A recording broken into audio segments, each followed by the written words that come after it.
Pessoal, eu estou aqui na nossa coordenação LGBT e eu estou com a Tamires, que é uma pessoa que nos últimos dias estava assim no olho do furacão. Os holofotes estavam todos virados para ela. Ela tem uma ONG que chama Minha Criança Trans. E na parada LGBT, eles vieram com uma ala, uma faixa, né, dizendo que as crianças trans existem. Aí eu ouvi todo tipo de comentário, todo tipo de ataque, gente que quis entender, gente que se recusa a falar da pauta, que quer o abafamento, dizendo: deixem nossas crianças em paz. Vocês expuseram essas crianças? Não. Todas as crianças que estavam lá estavam acompanhadas de seus responsáveis legais o tempo todo, identificadas com a camiseta do bloco, com pulseiras de identificação, e os responsáveis legais assinaram um termo de responsabilidade por aquela criança. Nós saímos, eu sei que quando a gente pensa na parada LGBT de São Paulo, a gente pensa 4 milhões de pessoas e fica preocupado.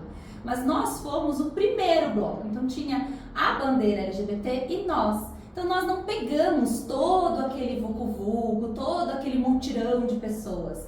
E nós chegamos na parada às 9 horas da manhã, antes de todo o grande público chegar, para que pudéssemos passar e ir embora. As nossas famílias, as nossas crianças não ficaram para as festas, para aquelas grandes, né, aglomerações de pessoas. Nós só fizemos puramente uma passeata em reivindicação de direitos, com crianças acompanhadas de seus pais e crianças que estavam ali celebrando as suas existências, brincando com bolinhas de sabão, cantando, com pernas de pau. E foi um movimento muito leve, muito amoroso, sabe? Quando a gente fala ou ouve dizer: deixem nossas crianças em paz, e as nossas crianças, as suas crianças? Eu peço que deixem as nossas crianças em paz. Deixa a minha criança em paz, mas a todas as crianças e adolescentes em paz, para que eles possam se desenvolver sem violências e violações. Deixa a criança LGBT em paz, deixa a criança trans em paz, para que ela possa se desenvolver, para que ela possa receber amor e afeto da sua família, para que ela possa fazer os estudos dela, para que ela possa existir de uma forma natural, como é. Existir de forma com garantia de direitos e proteção. Você tem uma criança trans em casa? Tenho, a minha filha tem 8 anos de idade. E como é que você identificou que ela era uma criança trans?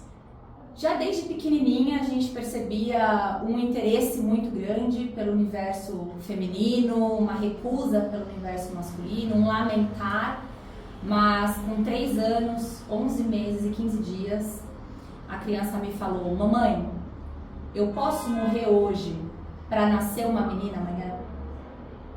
A sua criança te falou isso? Isso. E eu era de uma família extremamente conservadora. E aí eu tive que entender que se eu continuasse com aquela insistência, eu poderia não ter nenhuma criança no final do dia.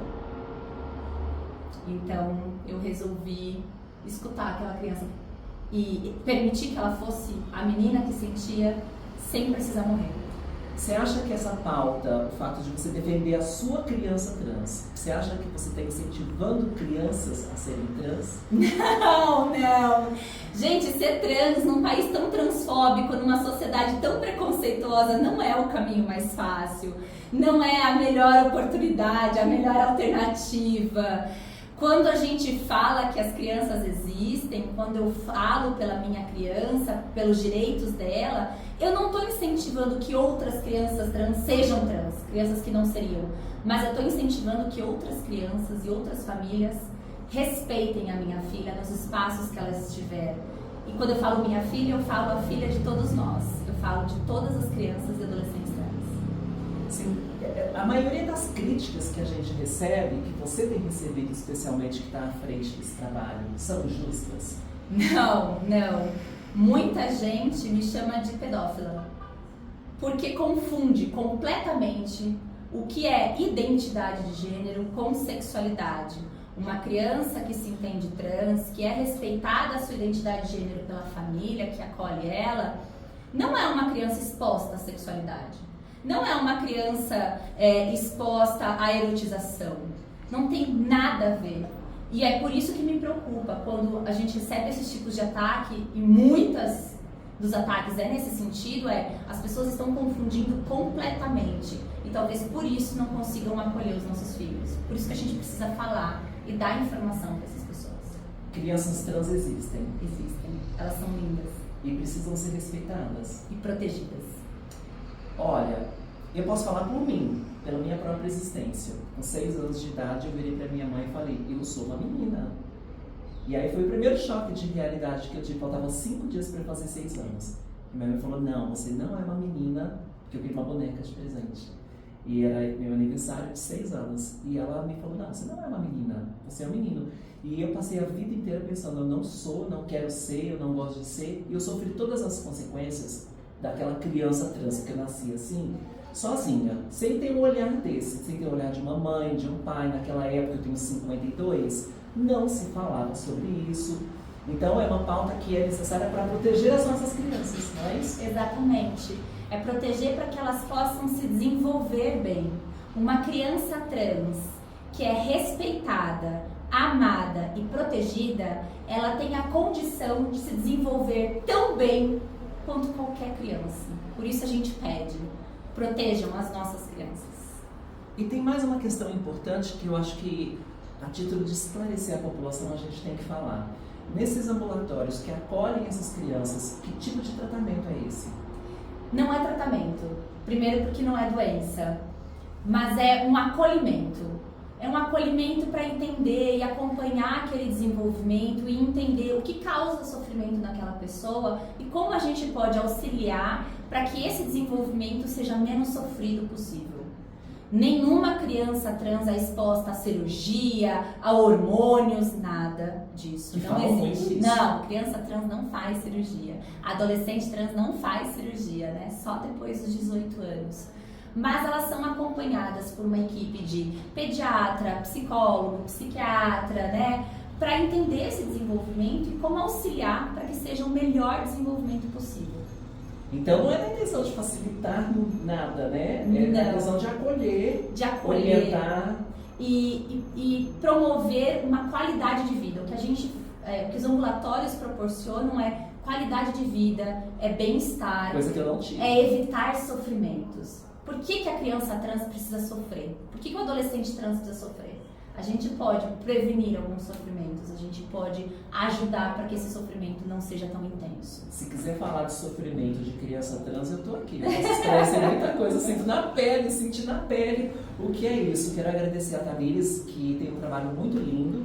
E foi muito importante a sua fala para a gente tentar esclarecer, porque eu estou aqui também na condição de coordenadora da diversidade, tendo que responder tudo isso, mas eu não sou mãe de uma criança trans, eu sou uma pessoa trans e falo do meu ponto de vista. E é muito bom ouvir uma mãe falando, então eu te agradeço. Obrigada. E só para finalizar, quando você pensar que eu escolhi isso, que eu estou impondo isso para minha filha, pensa que quando eu engravidei eu só queria ter um menino.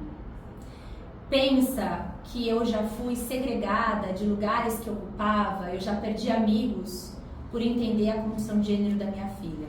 Pensa que eu sofri preconceito, sou apontada na rua. Pensam que me chamam de louca quase todos os dias. E aí eu te pergunto, por que eu ia escolher esse caminho? Por que eu ia desejar isso? Eu não desejei, eu não escolhi esse caminho. Eu só compreendi que a minha criança também não desejou e não escolheu, ela só é.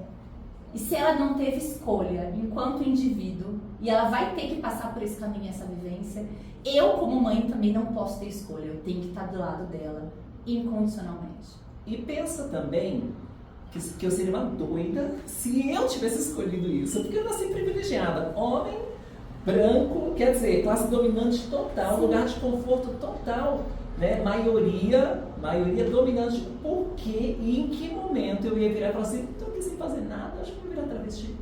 Exatamente. Um pouquinho de preconceito. Não faz sentido. Quando a pessoa entende da nossa vivência e as dores que a gente carrega, esse argumento de que a gente escolheu, ele cai totalmente.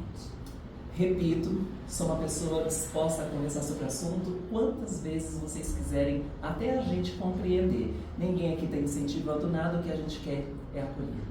Protejam as nossas crianças. Protejam as nossas crianças.